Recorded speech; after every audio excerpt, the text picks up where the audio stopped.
말씀을 사모하며 기도의 자리로 나오신 우리 성도님들을 환영하고 축복합니다. 이 시간 사도신경으로 우리의 신앙을 하나님 앞에 고백하시겠습니다.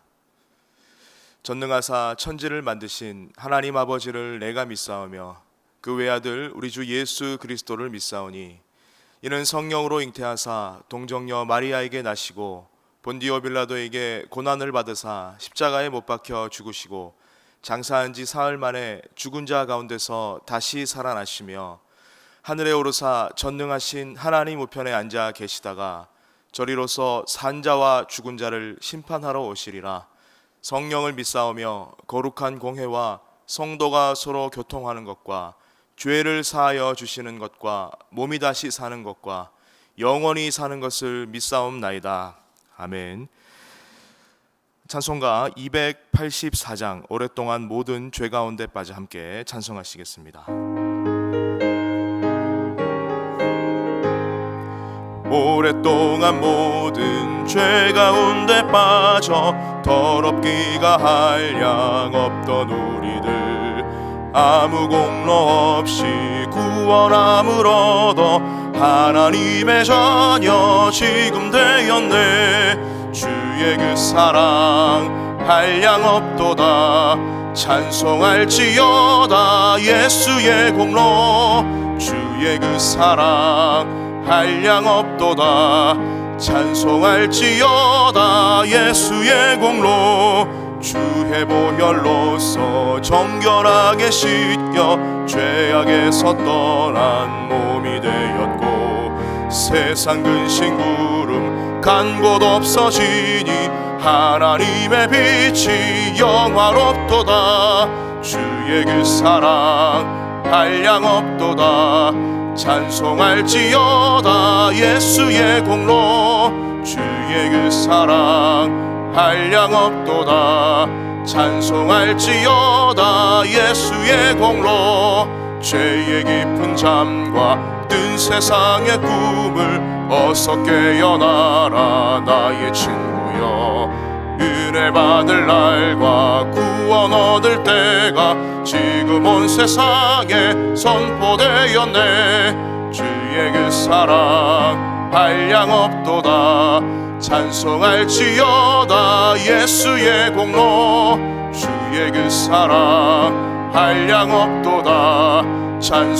찬송할지어다 예수의 공로. 아멘. 이 시간 함께 보신 하나님 말씀은 이사야서 29장 22절로 24절까지의 말씀입니다. 이사야 29장 22절로 24절 말씀입니다. 함께 보시겠습니다. 그러므로 아브라함을 구속하신 여호와께서 야곱 족속에 대하여 이같이 말씀하시되 야곱이 이제는 부끄러워하지 아니하겠고 그의 얼굴이 이제는 창백해지지 아니할 것이며 그의 자손은 내 손이 그 가운데에서 행한 것을 볼 때에 내 이름을 거룩하다 하며 야곱의 거룩한 일을 거룩하다 하며 이스라엘의 하나님을 경외할 것이며 마음이 혼미하던 자들도 총명하게 되며 원망하던 자들도 교훈을 받으리라 하셨느니라. 아멘. 우리가 지금까지 이사야를 통해서 하나님께서 이스라엘에게 선포하시는 메시지는 단순히 심판에서만 끝나지 않았습니다. 계속해서 이사야서를 살펴보는 가운데 우리가 확인할 수 있는 사실은 매 장마다 거의 심판과 동시에 꼭 포함되어 있는 것이 있습니다. 그것이 무엇입니까? 네, 바로 구원의 메시지이죠. 그렇습니다. 하나님은 혹독하고 처참한 심판의 그 내용으로만 말씀하시는 것이 아니라 그 끝에는 구원이라는 이 희망의 메시지를 함께 선포해 주고 계십니다. 이것을 다른 말로 회복이라고 표현할 수 있습니다. 구약에서 특별히 이사야서에서는 이스라엘의 죄악으로 인한 타락, 그리고 하나님의 심판의 메시지, 그리고 그 다음에는 구원, 즉 이 회복이라는 이 세 가지의 사이클이 계속해서 반복되어진다라는 것이죠. 그래서 어떤 분들은 이사야서를 이제 묵상을 하다 보면 이렇게 말씀하시는 성도님들도 많이 계십니다. 왜 자꾸 똑같은 내용만 계속 반복이 되어지는 거죠? 이렇게 물어보시는 분들이 참 많으세요. 왜 그렇겠습니까, 여러분? 우리가 이 질문에 대한 답을 알기 위해서는 우리가 하나님의 입장이 한번 되어보는 것입니다. 왜 하나님이 자꾸만 이렇게 하시느냐? 왜 자꾸 심판하시고 또 구원의 메시지를 던지시고 또 심판하시고 또 구원하시고? 그냥 이렇게 마음에 들지 않으면 뭐 다 이렇게 흩어지게 사라지게 하고 다시 새로운 나라와 또 새로운 민족을 만드시면 되는데 왜 자꾸 이렇게 마치 뺑뺑이를 돌리시는 것처럼 이렇게 끌고 가실까? 아까 제가 심판의 메시지 다음에 늘 따라오는 것이 뭐라고 말씀을 드렸습니까? 거기서 끝나지 않고 구원의 메시지, 즉 회복의 메시지를 함께 던져주신다라고 말씀을 드렸습니다. 그렇습니다. 하나님은 우리가 회복되기를 원하고 계신다는 것이죠. 무조건 너희들은 회복이 돼야 된다. 그런데 그냥 회복도 아닌 너희가 완전하게 회복이 돼야 된다. 바로 그것입니다. 부분적이고 어떤 일시적인 한정적인 그러한 회복이 아니라 영원한 회복. 그 영원한 회복이 바로 하나님이 우리에게 원하시는 가장 원하시는 것임을 이사야서는 계속해서 강조하고 있다는 것입니다. 특별히 오늘 본문은 그 영원한 회복의 길에 대해서 우리에게 말씀을 하고 계시는데요. 어떻게 하면 우리가 하나님이 원하시는 그 참되고 진정한 그 영원한 회복의 삶을 살 수가 있을까? 우리가 오늘 말씀을 통해서 한번 은혜를 나누고자 합니다. 15절 말씀을 함께 읽겠습니다. 자기의 계획을 여호와께 깊이 숨기려 하는 자들은 화 있을진저 그들의 일을 어두운 데서 행하며 이르기를 누가 우리를 보랴 누가 우리를 알랴 하니. 하나님께서는 지금 이 이사야를 통해서 하나님 모르게 어둠 속에서 무언가를 계획하고 있는 이 사람들에게 심판을 선포하고 계시죠. 예루살렘의 통치자들은 하나님의 눈을 피해서 그 주변 나라들과 은밀하게 어떠한 정치적 도모를 하고 있었습니다. 그 아수르라는 나라의 굴레에서 벗어나기 위해서 같은 처지에 있던 주변의 나라들과 어떠한 연합을 추진하고 있는 것이죠. 여러분, 이 아수르가 뭐길래 이스라엘이 이렇게 항상 전전긍긍하면서 왜 자꾸만 이러한 동일한 죄를 짓고 있는 것일까요? 도대체 아수르가 뭐길래, 아수르가 도대체 이 사람들에게 무엇이길래? 가만히 한번 보면요, 이스라엘은 지금 아수르 증후군이라도 있는 것처럼 보입니다. 아수르 증후군. 아수르의 그 감시를 피하기 위해서 은밀한 일을 막 꾸미고 있죠. 그런데 중요한 건 따로 있습니다. 자, 다시 한번 15절 말씀으로 돌아가 보겠습니다.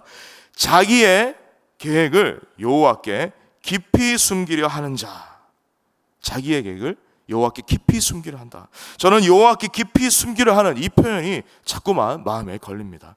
그렇습니다. 이사야가 지금 문제 삼고 있는 것이 바로 이거라는 것입니다. 어떠한 그런 비밀스러운 회동이나 어떠한 뭐 정치적인 연합들, 어떠한 뭐 그런 동맹 정치 뭐 이런 걸 얘기하는 게 아니라는 것이죠. 중요한 건 하나님 몰래 지금 이 일을 하려고 하고 있다. 하나님 모르게 이 일을 추진한다는 것입니다. 자신의 그 선조 때부터 살아 역사하고 계신 하나님의 일하심을 충분히 보아왔고 지금도 그들에게 심판의 메시지가 들려지고 있음에도 불구하고 지금 이런 일을 반복하고 있다는 것이죠. 예루살렘과 유다의 운명을 결정하는 그 분이 여호와 하나님이시라는 사실을, 그들의 삶과 역사를 주관하고 계시는 분이 바로 하나님이라는 사실을 인정하지 않고 있는 것입니다. 자신의 지혜와 가치관과 판단과 계획에 의해서 그렇게 의존하고 있는 사람들이죠. 하나님을 안종에도 두지 않고 있다는 것입니다. 여러분, 이건 불신앙입니다. 불신앙입니다. 하나님 없는 자처럼 행하는 그러한 불신앙이라는 것이죠. 우리가 살면서 이렇게 기도를 받을 때가 참 많이 있지 않습니까? 기도를 부탁할 때도 많이 있고 기도를 받을 때도 많이 있습니다. 저도 어려서부터 교회 안에서 자라왔기 때문에 수많은 목사님들, 그리고 수많은 뭐 교회 선생님들, 또 뭐 많은 신앙의 그 동지들에게 참 기도를 많이 받고 자랐습니다. 지금 제가 이제 나이가 40이 넘어가는 동안 제 평생에 잊을 수 없는 그 기도의 제목이 딱, 기도하는 내용이 딱 한 가지가 있습니다. 제가 청년 시절에 교회 선배 형이 이제 저에게 해준 기도를 저는 아직까지 잊지를 못합니다. 당시 제가 이제 정말 중요한 일을 앞두고 있었습니다. 비록 그렇게 많지 않은 나이였지만 제 모든 것을 다 걸고 정말 인생의 전환점이라고 싶을 정도로 소위 말해서 인생을 걸고 준비한 일이 있었는데, 제가 이제 그 일을 진행하는 동안 그 선배 형하고 이제 친하게 지냈기 때문에 여러 가지 상담도 많이 하고 여러 가지 이야기를 나누면서 자연스럽게 만날 기회가 많이 있었습니다. 그래서 이런저런 이야기를 나누고 정말 중요한 그날에 이제 그 선배 형이 저에게 이제 기도를 해주었습니다. 마지막에 이제 그 형이 기도를 해주었는데, 근데 그 기도가 아직까지 잊혀지지가 않습니다. 아마 평생 잊지 못할 것 같습니다. 이제 형이 한참을 오랜 시간 동안 기도를 오래 해주었습니다. 근데 다른 내용은 하나도 기억이 안 나는데 딱 한마디만 아직까지 기억이 납니다. 그 한마디가 뭐였냐면, 아직까지 정확하게 이렇게 한 기도를 기억을 하고 있어요. 하나님, 우리 현직이 만약에 하나님께 기도하지 않는다면 그 모든 게 다 망하게 해주세요. 솔직히 처음에 이 형이 지금 무슨 말을 하고 있나 싶었습니다. 안 그래도 정말 이것저것 신경 쓸 거 많아가지고 며칠째 밤에 잠도 못 자고 먹지도 못하고 막 식음을 전폐하고 있는 온 사지가 다 긴장을 하고 있는데, 이게 지금 이 사람한테, 이런 사람한테 할 소리인가? 기도하지 않으면 다 망하게 해주세요. 이게 축복인지 저주인지 이해가 안 되는 것입니다. 당연히 기도는 하고 있는데 지금 축복 기도를 해줘야지, 이게 뭐 제 마음이 막 어려워지는 것이죠. 근데 이제 집에 가는 중에 계속 그 기도가 생각이 나는 것입니다. 하루 이틀 일주일 내내 그 한마디가 계속 생각이 나는 거죠. 그러더니 이제 닥친 이제 그 당시에 그 문제 때문에 머리가 아프고 불안하고 막 두려운 게 아니라 막 그런 것들이 사라지는 거예요. 저도 모르게 그 형의 한마디가 계속 제 마음을 제 생각을 지배하고 그 마음을 의식을 하게 하는 것입니다. 그 한마디가 얼마나 사람을 불편하게 만드는지 모릅니다. 정확하게는 이런 생각이 드는 거죠. 정말 내가 정말 잘 된다고 하더라도 하나님께 기도하지 않고 잘 된다면 그거야말로 망한 거구나. 하나님의 간섭이 없이 잘 된 거면, 하나님의 개입이 없이 잘 된 거면, 하나님과 상의하지 않고 잘 된 것이라면 그게 정말 잘 된 게 아니구나. 이런 생각이 들어서 얼마나 참 마음이 불편했는지 모릅니다. 그런데 동시에 그때부터 정말 막 기도가 우선순위가 되다 보니까요, 두려움이 막 사라지는 것이죠. 걱정이 사라져 버립니다. 왜 그렇습니까? 하나님께 맡기게 되니까 그런 것이죠. 어차피 이렇게 해도 저렇게 해도 다 하나님께 내가 기도하고 나서 얻은 결과인데, 그런 거라면 이거는 정말 성공한 거다. 하나님과 상관없지 않은 거니까 이건 성공한 거다. 하나님께 다 맡기고 기도하고 하나님께 어떻게든 다 의지하고 한 거니까 이거야말로 성공한 것이 아닌구나. 어떤 이런 응답과 확신을 주셨다는 것이죠. 그게 저에게는 얼마나 큰 감동이고 간증이었는지 모릅니다. 이것은 아직까지 저에게 귀한 간증이 되고 있습니다. 사랑하는 여러분, 우리의 안전은요, 우리가 하나님보다 더 의지하고 있는 그것에 있지 않습니다. 우리의 성공은요, 내가 하나님보다 더 믿고 신뢰하는 그 사람에게, 그 조건에게, 그 환경에게 있지 않다라는 것입니다. 마태복음 10장 29절 30절 말씀, 너희 아버지께서 허락하지 아니하시면 그 하나도 땅에 떨어지지 아니하리라. 너에게는 머리털까지 다 세신 바 되었나니. 시편 139편 2절 3절 말씀입니다.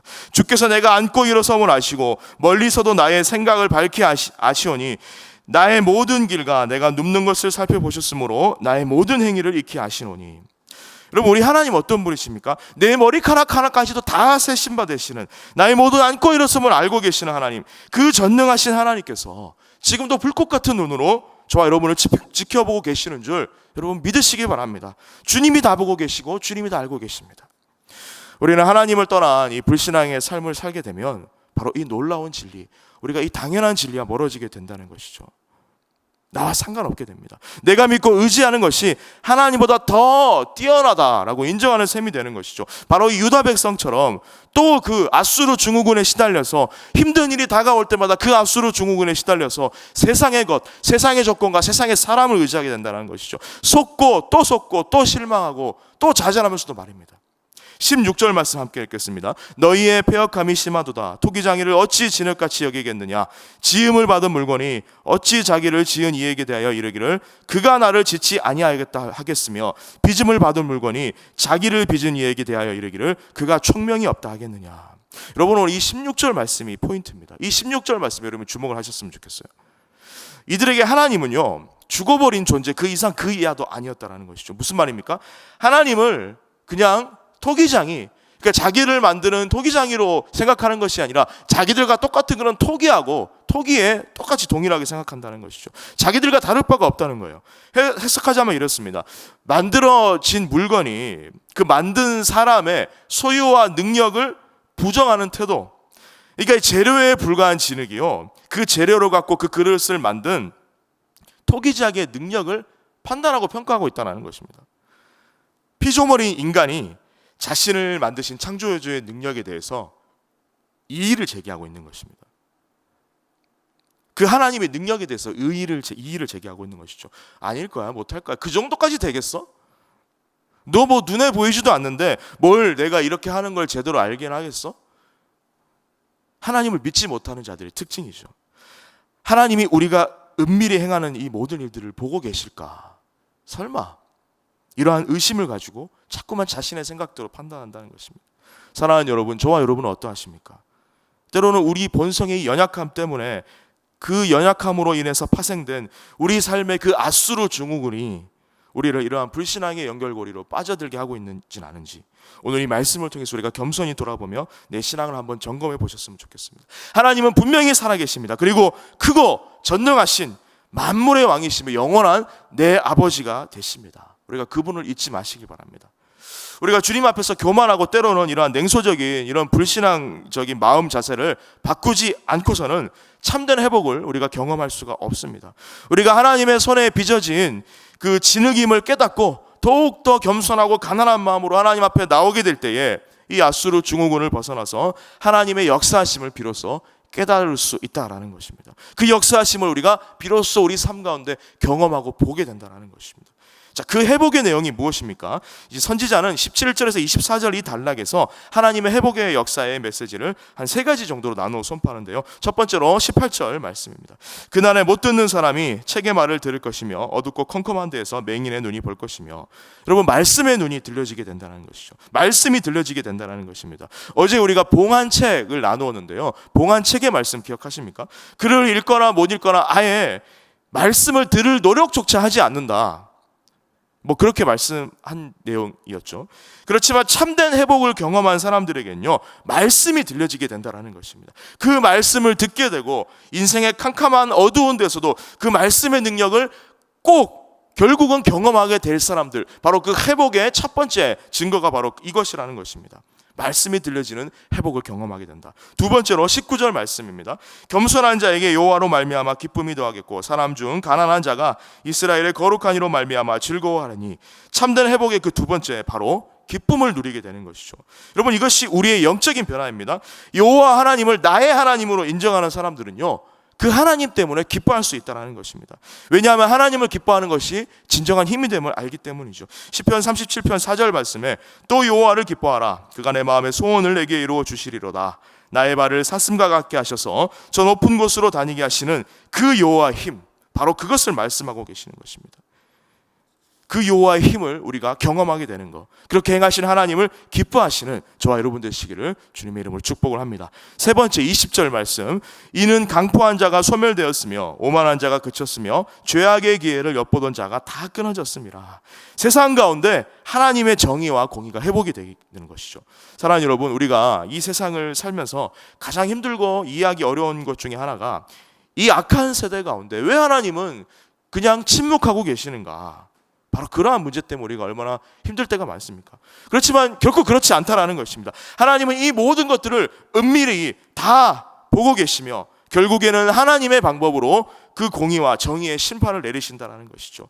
주님의 손이 짧아진 건 아닌가 하는 그 원망과 의심과 두려움을 내려놓고 공의의 하나님을 기대하심으로 험하고 아픈 이 세상 가운데 승리하시며 나아가시는 여러분 되시기를 주님의 이름으로 축복을 합니다. 자, 말씀을 마무리하도록 하겠습니다. 하나님은 우리에게 회복을 원하십니다. 가장 원하시는 것이 바로 그 회복이라는 것이죠. 우리 하나님이 우리에게 가장 원하시는 참된 회복, 하나님은 우리의 회복을 통하여 영광 받기를 원하십니다. 우리가 마지막으로 22절부터 24절까지 말씀을 한번 간략히 한번 읽어보겠습니다. 야곱이 이제는 부끄러워하지 아니하겠고 또 내 손이 그 가운데서 행한 것을 볼 때에 내 이름을 거룩하다 하며 마음이 혼미하던 자들도 총명하게 되며 원망하던 자들도 교훈을 받으리라. 하나님은요, 야곱 즉 하나님의 그 자녀된 우리 모든 백성들의 수치와 눈물을 씻어주심으로써 영광을 받으실 것입니다. 우리의 혼미한 마음을 거쳐주심으로 주의 말씀의 능력으로 힘을 입게 돼서 총명하게 만드심을 통하여 기뻐하시며 영광을 받으실 것입니다. 우리를 이렇게 회복해 하실 하나님을 여러분 기대하시는 인생 되시길 바랍니다. 그분의 능력을 사모하며 기대하며 또 그분의 능력을 갈급해 하십시오. 오늘도 우리를 새롭게 빚어가실 하나님이 지금 이 순간도 나의 회복을 기다리고 계십니다. 그 하나님 앞으로 기쁨으로 달려나가시는 저와 여러분 되시기를 주님의 이름으로 간절히 축복합니다. 함께 기도하겠습니다.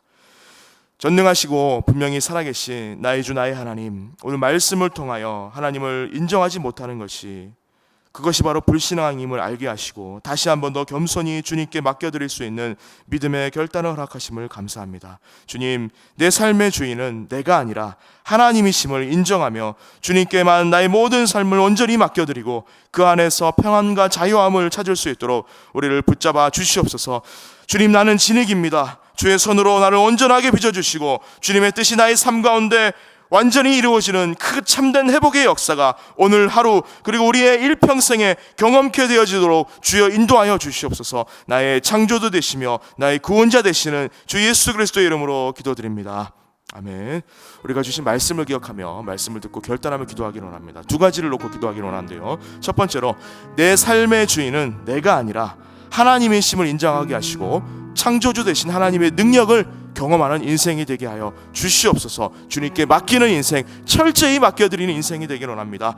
그리고 두 번째로 하나님께서 이루실 회복을 기대하는 인생이 되게 하여 주시옵소서. 말씀의 능력을 회복하는 삶, 하나님 모일하여 기쁨이 회복되는 삶, 그리고 하나님의 정의와 공의가 살아있는 세상을 기대하며 그 세상을 놓고 기쁨으로 나아갈 수 있는 기도하는 삶을 살 수 있도록 주님, 오늘 이 시간 나를 붙잡아 주시고 나의 인생을 주님 붙잡아 주셔서 그 인생을 통하여 영광 받아 주시옵소서. 우리가 두 가지를 놓고 우리가 함께 기도하며 하나님 은혜를 사모하며 나아갑니다.